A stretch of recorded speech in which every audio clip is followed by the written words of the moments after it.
$464,285. That is the balance where your account starts out earning you. Every year, without you. And almost nobody calculates their own. If you have maxed out your 401k for years, you are closer than anyone told you. This is not a discipline problem. It is a crossover problem. $24,500. That is the 2026 contribution limit. Add the $8,000 catch-up for people over 50. $32,500. Divide it by 7%. You land on my opening number. That is your point of no return. Fidelity's first quarter 2026 analysis puts the average 401k balance for Americans aged 55 to 64 at $272,600. At 7%, that pile throws off $19,082 a year on its own. For most of those households, that is more than they put in, which means a statistically large slice of the people watching this crossed the line years ago. Nobody sent a letter. Nobody put it on the statement, and it changes what can hurt you. Before the line, the danger is not contributing enough. After it, the only thing big enough to damage you is you. I spent 25 years reading other people's returns and statements.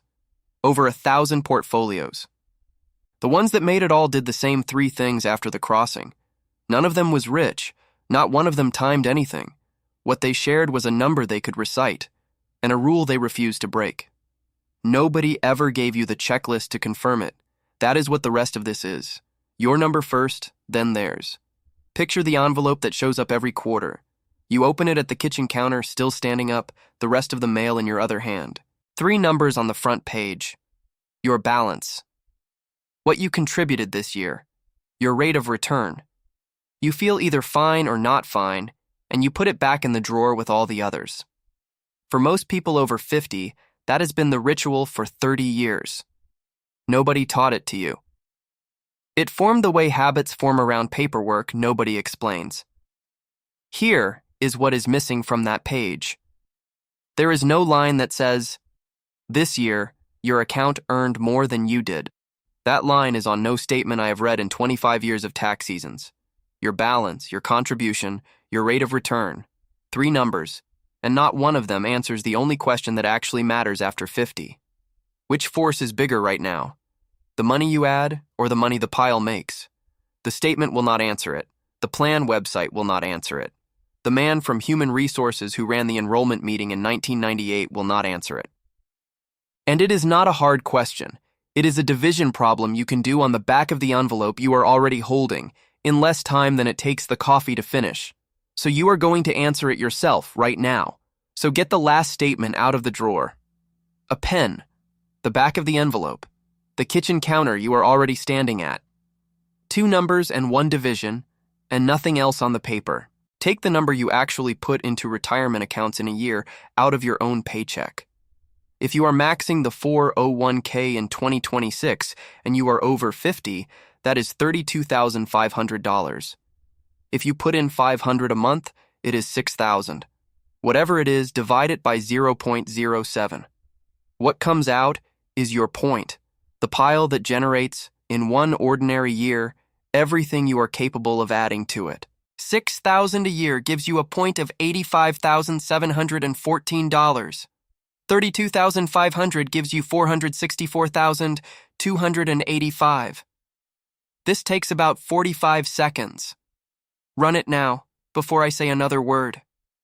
Daniel sits down across from me in February with a manila folder he has clearly been carrying around for weeks.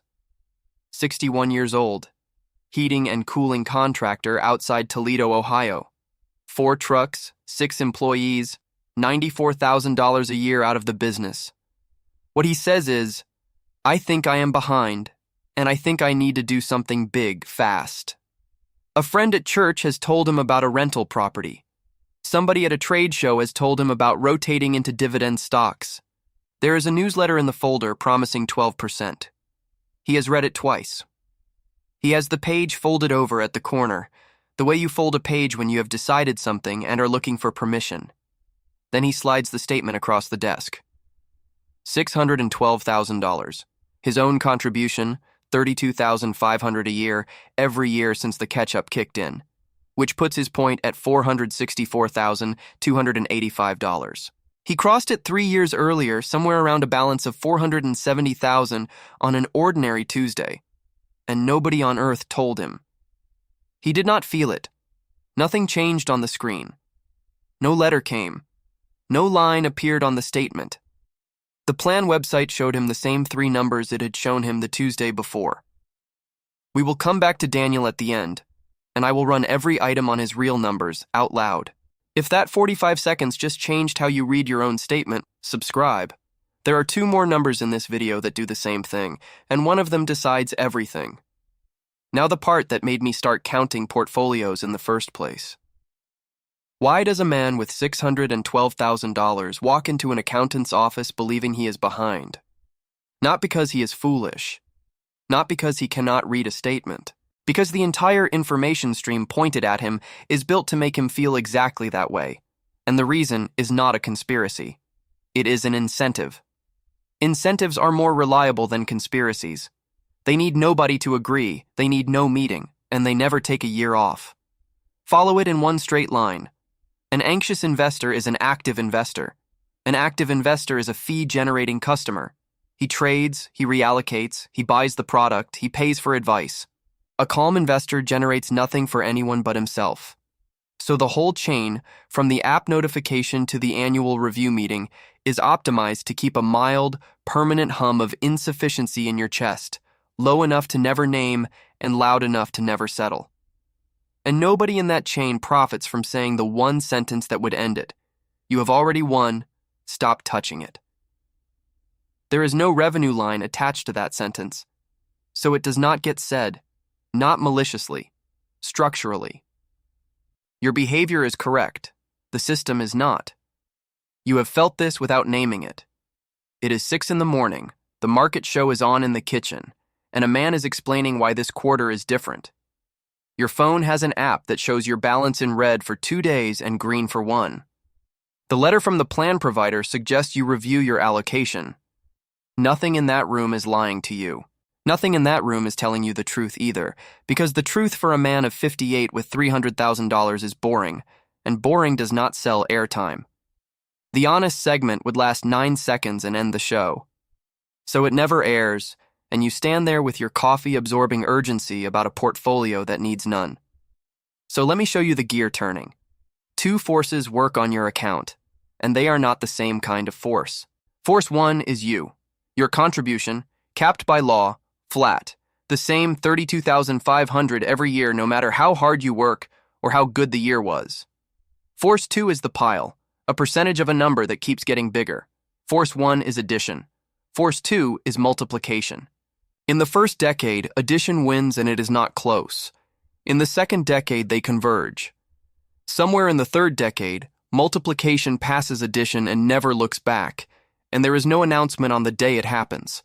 Your contribution, divided by 0.07. That is the whole formula. One number you already know, one number that has been true of the American stock market for a century, and about that 7, it is the real return, after inflation. The long-run nominal figure is closer to 10%. I am handing you the conservative one on purpose, because I would rather you cross the line later than believe you crossed it early. This is not a projection. This is arithmetic applied to a century of verified performance data. Now watch the 2 forces at the same balance.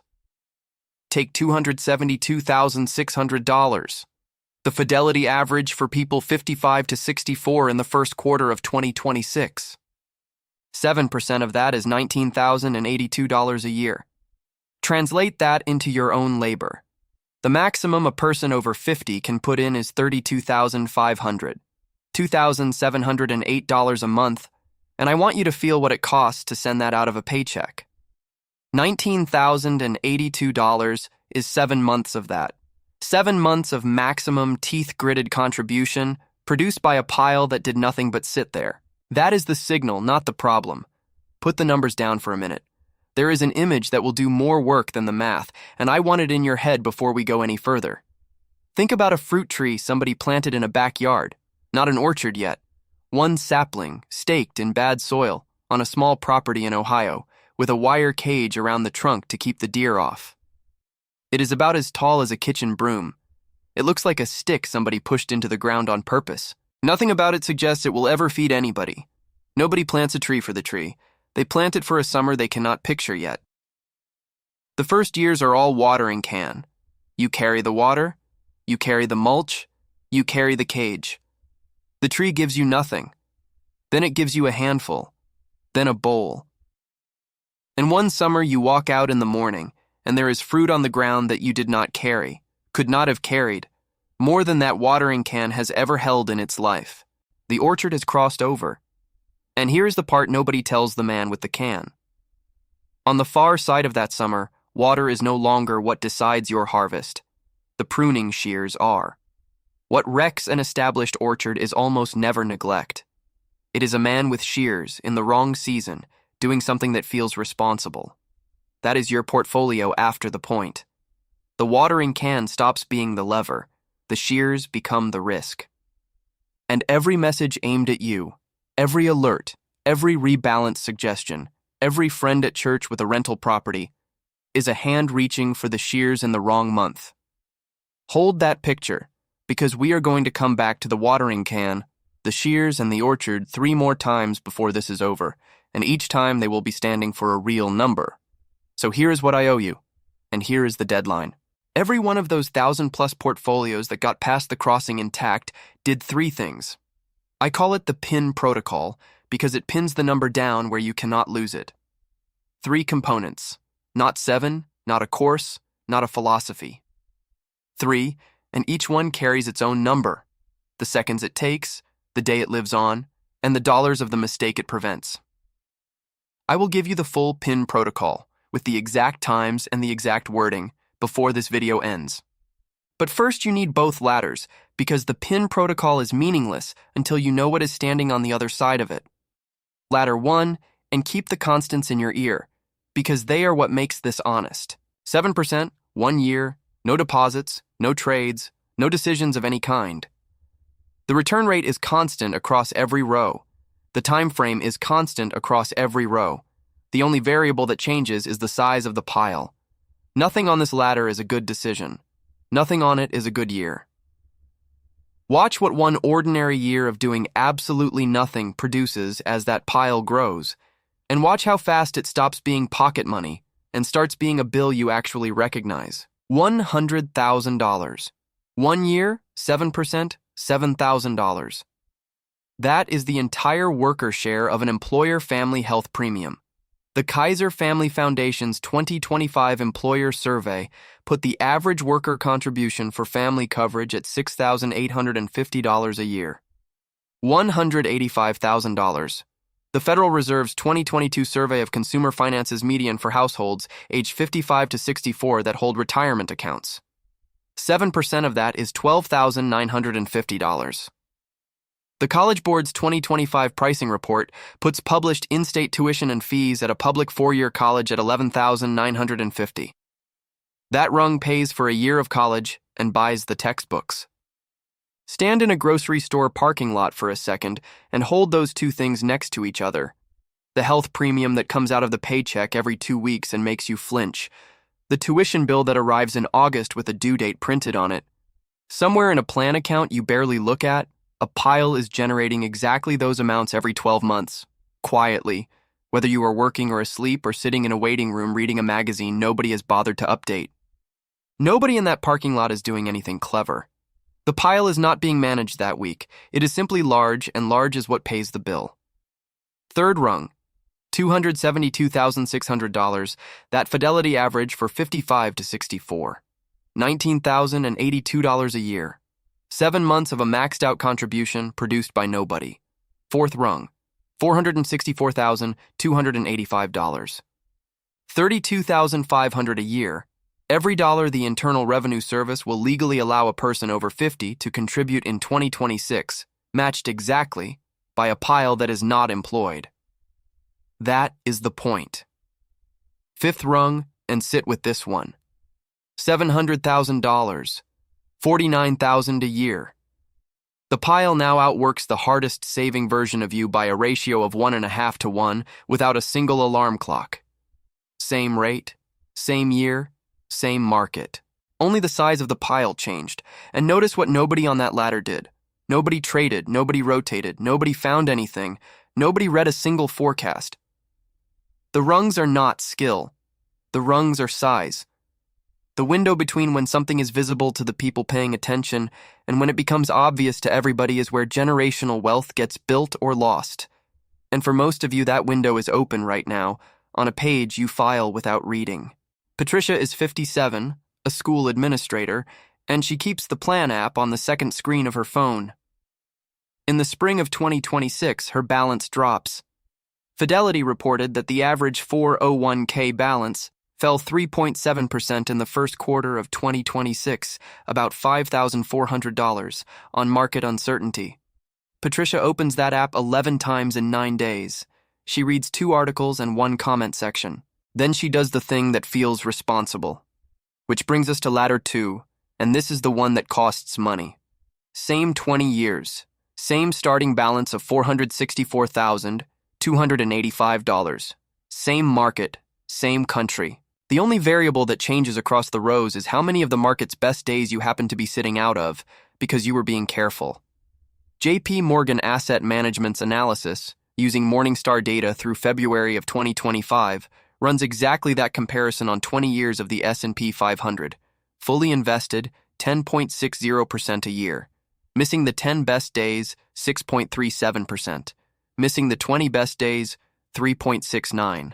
Missing the 30 best days, 1.53, 10 days. Out of about 5,000 trading days, 10. And here is the detail from that same analysis that turns the whole thing inside out. 7 of the 10 best days landed within 15 days of the 10 worst days. The good days are not somewhere else. They are standing right next to the bad ones, and the only way to miss them is to leave during the bad ones, which is the exact moment every instinct in a 58-year-old body is screaming at you to leave.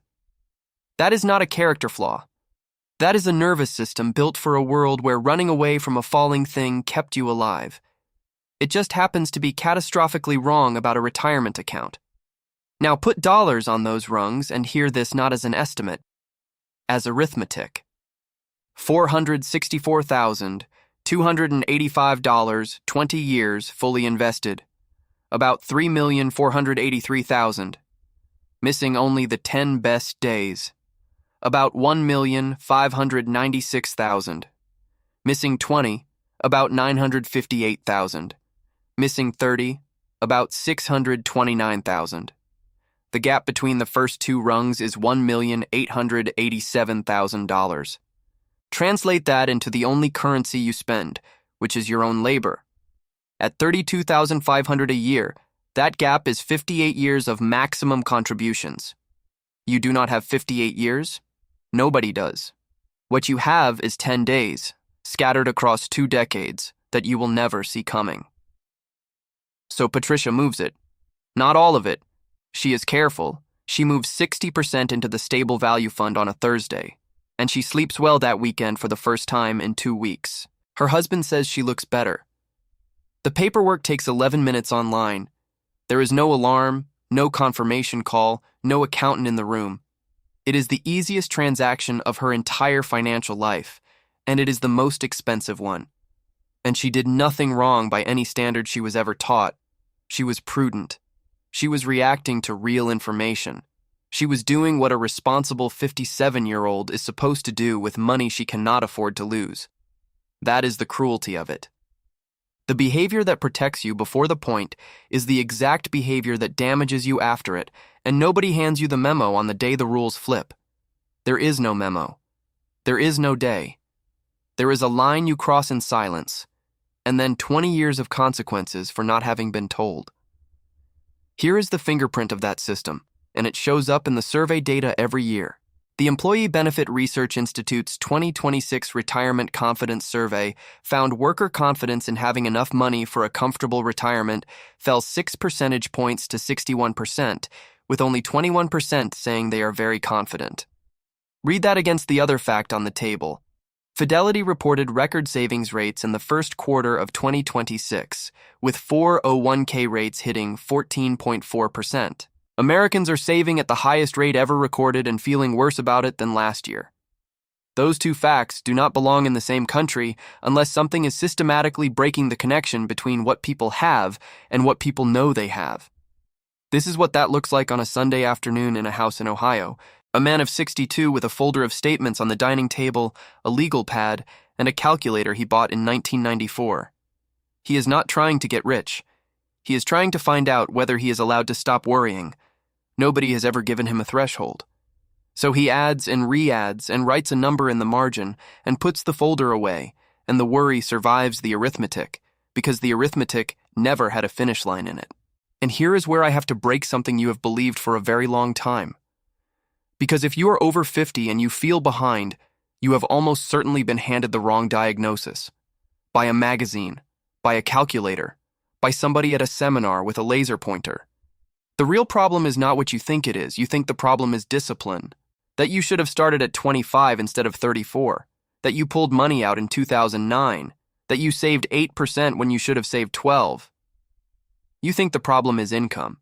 That the people who retire well simply earned more than you did. You think the problem is the market or the timing or the 2 kids and the roof and the parent who got sick in the same decade. Every one of those really happened. And not one of them is the mechanism that decides how this ends. The mechanism is a single line drawn by division, separating 2 different jobs, and the entire financial world talks to you as if only the first job exists. Before the line, your money is a construction project. Your job is volume. Put more in, put it in faster, do not stop. After the line, your money is an operating asset. Your job is not volume anymore. Your job is non-interference. Same person, same account, same statement, opposite job description. And nothing on the statement tells you which one you are holding. This is not a discipline problem, it is a math problem, and you cannot out-discipline a math problem. 2 jobs, 1 account. Volume before the line, non-interference after it. Same statement, opposite instructions, and no memo in between. And that should land as relief, not shame, so let me make it explicit. If you are on the far side of your point, the years you feel guilty about are already priced in. They happened, they cost what they cost, and the pile crossed anyway. Every one of those 1,000+ portfolios I went through had a decade in it the owner was embarrassed about. The successful ones were not the ones without a bad decade. They were the ones where the bad decade got followed by 20 years of not doing anything clever. Your frustration is legitimate. It has just been aimed at the wrong target for 30 years, because somebody could have told you. Somebody sat across a desk from you at an annual review with your full balance on a screen and a calculator built into the software, holding every piece of information required to say one sentence. Look, your account earned more last year than you contributed. You are on the other side now. Your job changed. It takes 9 seconds to say out loud. It has been said to almost nobody in America. And now I will name the data, because this is where it stops being about tone. S&P Dow Jones Indices publishes the SPIVA scorecard. It measures active fund managers against the index they are paid to beat. Their year-end 2025 report found that 79% of active large-cap United States equity funds underperformed the S&P 500 in that single year. Over 15 years, roughly 90% of large-cap active funds lagged the index, and no equity or fixed income category showed a majority of active managers beating their benchmark. 15 years, not one category. That report is free, published annually, and the industry selling you active management has read every edition of it. 90%, 15 years, no category. That is not an opinion about fees. That is a scoreboard, published by the company that owns the index, using the industry's own numbers. And William Sharpe, who won the Nobel in economics in 1990, wrote the reason down in 1991.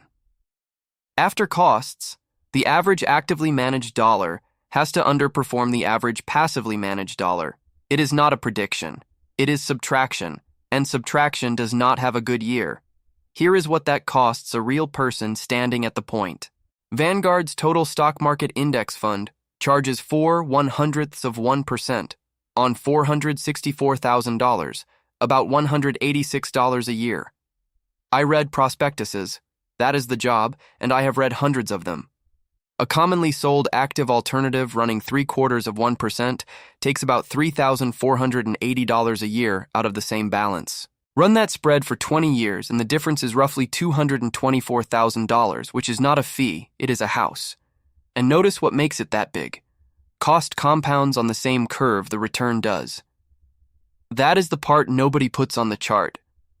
There is a version of this conversation happening right now in a conference room with good chairs. Somebody in that room knows the 15-year scorecard. Somebody in that room knows the client's account already out-earns the client. And the meeting is still going to end with a recommendation, because a meeting that ends with nothing to do is a meeting nobody schedules again. And everybody in the room understands that without anyone ever saying it. The client will walk out feeling served. He will have been handed motion instead of the one sentence he actually came for. The financial services industry knew this and said nothing, and the reason is boring rather than sinister. Vague advice scales. Specific advice does not. A newsletter can send the same paragraph to 400,000 people before breakfast. Nobody gets paid to take one man's balance, one man's contribution, one date, and put the whole rest of his retirement on a single calendar he can actually run on a Monday morning. That calendar is the piece nobody hands you. Vague plans produce vague retirements, and what actually moves a retirement is the exact step, in the exact app, at the exact moment, which is the entire design of the analyst retirement blueprint. Every workflow under 10 minutes, more than 6 apps configured step by step, and every deadline that quietly costs you money sitting on one calendar with the action attached. No guessing, no improvising. One payment, no subscription, on the phone you already have. First link in the description and first pinned comment. Now, before I give you the PIN protocol, I want to give you something personal, because I did not learn any of this out of a book. 11 years ago, I was sitting at my own kitchen table at 10 at night with 2 browser windows open, moving money between funds that held almost the same companies. My wife, Ellen, came in for a glass of water and asked me why a man who says he never sells checks his account twice a day. I did not have an answer, so I ran my own numbers, and they embarrassed me. 11 years ago, the 401k limit was $17,500, and that is exactly what I was putting in. 17,500 divided by 0.07 is $250,000. My balance that night was $310,000. I had crossed my own line about a year and a half earlier, and I was still behaving like a man carrying a watering can. I am giving you my number before I ask for yours, because anybody who asks for your number without showing you theirs is selling something. So here it is. All 3 components with the times and the dollar figures attached. The PIN protocol. P, I, N. One number, one day, one card. Everything the 1,000 portfolios had in common, in the order you can do it tonight. Component 1. P for the point. Time to execute, 45 seconds. Take everything you personally contribute to retirement accounts in a year. Count only your money, not the employer match, for a reason I will explain in a minute, and divide it by 0.07. Write the answer down. That is your point. Then compare it to your current balance and apply the decision rule, which has exactly 2 branches. If your balance is below your point, your job is volume. Throttle open, catch up used. Every extra dollar still moves the outcome more than any clever decision could. If your balance is above your point, your job is non-interference. This is the part that hits people over 50 the hardest, and I watch it happen across a desk maybe 40 times a year. A man in his early 60s runs the division, looks at his own statement, and goes completely silent for about 8 seconds. Not because the number is bad, because he has been carrying a weight since 2008 that he was allowed to set down long before he ever walked into my office, and nobody was in the room to tell him. Component 2. I, for the interval. Time to execute. 4 minutes once. You pick one date a year. Your birthday works because you will never forget it. And that becomes the only day you are permitted to change anything inside the account. Allocation, funds, contribution rate, all of it lives on that one day. The other 364 days are locked. Locked does not mean you cannot look. It means looking produces no action. The single decision that interval prevents is worth, on the ladder we just ran, somewhere between $150,000 and $411,000 over the following decade. 364 locked days. 1 open day. And notice what the interval does that willpower never manages. It does not ask you to feel calm during a drop. It assumes you will feel terrible. It just removes the button from the room while you feel it. Certainty never arrives before the price does, so you stop waiting for certainty and you schedule instead. Open the drawer where the quarterly statements live. Whatever is on top of that stack is what your own hand lands on first. That is where this next one goes. Component 3. N. For the note. Time to execute. 4 minutes once, and this one produces something you can hold. I call it the orchard card. Not a spreadsheet. Spreadsheets get closed and forgotten inside a folder nobody opens. An index card, in your own handwriting, or a single note in your phone's notes app, kept wherever you keep the quarterly statements, so it is physically in the way at the exact moment you are most likely to do something expensive. And the wording is not decorative. It is dictated, word for word, because those sentences are what your own panic will have to argue with at 6 in the morning. Take the card and write these 5 lines exactly. My point is blank dollars. My balance today is blank dollars. I crossed on blank. The next date I am allowed to change anything is blank. Between now and then, the pile does the work. Sign it, date it, put it on top of the statements in the drawer, face up, where your own hand will land on it first. That is the PIN protocol. P, the point, 45 seconds. I, the interval, 4 minutes. 1 open day a year, 364 locked. N, the note, 4 minutes, 5 lines, paper or phone. 9 minutes total, once. Standing between you and a decision worth 6 figures. And if you are over 50, those 9 minutes are worth more to you than to anybody younger, because you have less runway to repair a mistake and a much bigger balance for a mistake to work on. Now the error that voids the whole thing, and it is not the one you would guess. It is not forgetting the card. It is not missing your interval day. The error that destroys the PIN protocol is recalculating your point after a bad quarter. Here is why it is so seductive. It is arithmetically defensible. If your balance drops 30%, then 7% of the smaller balance really is less than your annual contribution, and the division really does put you back on the construction side of the line. The math is not lying to you. The math is answering a question that only makes sense across a full cycle, and you asked it on a Tuesday in March. The point is a ratio between 2 forces, measured across years. A drawdown moves the reading. It does not move the relationship. And the recalculation is not what hurts you. What hurts you is the conclusion people draw from it, which is that they are behind again, which means volume, which means change, which means the shears in the wrong season. The villain from the start of this video does not need you to panic. He just needs you to recalculate at the worst possible moment. So the rule is simple, and it is the whole discipline. Your point gets recalculated once a year on your interval day, and only because your contribution limit changed, not because your balance changed. The Internal Revenue Service moves the contribution ceiling for inflation, and when it does, your point moves with it. For 2026, the limit went to $24,500, and the catch-up for people over 50 stayed at $8,000, which is what puts the number at $464,285.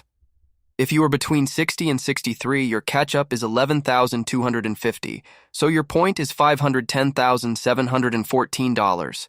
Same formula, different ceiling. And one more piece of honesty, because you deserve the limits and not just the headline. 7% is a long-run real average, not a promise about the next 5 years. The SPIVA numbers measure funds, not your neighbor. And none of this touches the other half of the puzzle. What you take out and in what order. It does not have to. This half is the half nobody ever drew for you. So, Daniel. 61, Toledo, 4 trucks, the manila folder with the 12% newsletter still in it. I turn the legal pad around so he can see it, and I do not lecture him because he did not come in for a lecture. I just run his own numbers back at him, line by line, and I make him say the word out loud after each one. Point. 32,500 divided by 0.07 equals $464,285. Balance, 612,000. Above the line by 147,715. Checked. Interval, He has never once changed his allocation on a day that was not a scheduled review. Checked. Note, he has no card, so we write one at the desk in his handwriting, and it takes 3 minutes and 40 seconds. Checked. And then the pile itself. $612,000 at 7% is $42,840 a year. The orchard outworks him by a ratio of 1.3 to 1 every year, forever, including the years he is asleep. Then the other list, the one nobody ever reads back to him. The rental property he did not buy. The rotation into dividend stocks he did not make. The 12% newsletter he did not act on. 3 temptations, 3 refusals, each one sold to him by somebody who profits from motion. He thought that list was a record of his own timidity. It is the reason the first list came out the way it did. He does not cry. He does something quieter than that. He looks at the legal pad for a long moment, then leans back in the chair and lets his shoulders drop about an inch, and he says, "So I can just keep doing what I have been doing," and I tell him no. You can keep doing less than what you have been doing, and you have been afraid of the wrong thing for 3 years. Daniel is not behind. Daniel is done. What he needed was not a product, not a rental property, not a 12% promise. He needed one division problem and permission to stop swinging. And here is what one more year of not knowing would have cost him. Not in fear, in dollars. Another year of uncertainty is another year of being a candidate for one expensive decision, and one expensive decision, priced off that same 20-year ladder, runs about $411,000 over the following 10 years on a balance his size. For a man with 4 trucks and 6 employees, that is not a rounding error. Not a forecast. Arithmetic on published numbers. So run yours tonight. 3 components, 1 number, 1 day, 1 card. And when you have your point, comment it below. Just the number, nothing else. No balance, no name. I read every comment on this channel, and I want to see how many of you have been standing on the far side of that line for years, quietly doing everything right, without one single person telling you. One quick note before the last thing. Everything here reflects public data from the Internal Revenue Service, the Federal Reserve, S&P Dow Jones Indices, Fidelity, the Employee Benefit Research Institute, and J.P. Morgan, and every financial situation is different. This is education, not personalized advice. Before you make an investment, tax, or retirement decision, sit down with a licensed professional who can look at your actual return. If you want the numbers nobody puts on your statement, subscribe. The next one is the other half of this exact problem. After you cross the point, which account you empty first, and how the required minimum distribution table and the Medicare income thresholds quietly move your number without asking you. At $202.90 a month for Standard Part B in 2026, that half is closer to your kitchen table than you think. So do the 45 seconds tonight, and understand what you are looking at when you do. This was never a discipline problem. It was a crossover problem, and you crossed it, probably years ago carrying a watering can, while the orchard was already feeding you.